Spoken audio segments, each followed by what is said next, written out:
ஒரு விவசாயி விதை விதைக்கிறான். சில விதைகள் வழியோரம் விழுகிறது. பறவைகள் வந்து அதை தின்று விடுகிறது. சில விதைகள் கல்லான நிலத்தில் விழுகிறது. அது விரைவில் முளைக்கிறது. ஆனால் வேர் இல்லாததால் வாடி போகிறது.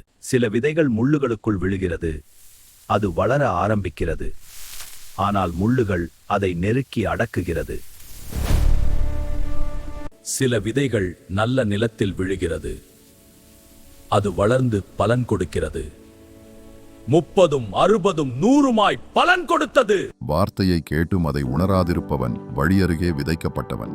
சத்ரு வந்து அதை பறித்துக் கொள்கிறான். வார்த்தையை கேட்டும் சந்தோஷத்தோடு ஏற்றுக்கொண்டு தனக்குள்ளே வேறில்லாதபடியினாலே கொஞ்ச காலம் மாத்திரம் நிலைத்திருப்பவன் பாறையான நிலத்தில் விதைக்கப்பட்டவன். வார்த்தையை கேட்டும் உலக கவலை ஐஸ்வர்யத்தின் மயக்கத்தினாலே அதை விட்டு விடுகிறவன் முட்செடிகளுக்குள்ளே விதைக்கப்பட்டவன். வார்த்தையை கேட்டு அதை காத்துக்கொண்டு அதன்படி நடக்கிறவன் நல்ல நிலத்தில் விதைக்கப்பட்டவன். அவன் 30, 60, 100 பலன் கொடுக்கிறான்.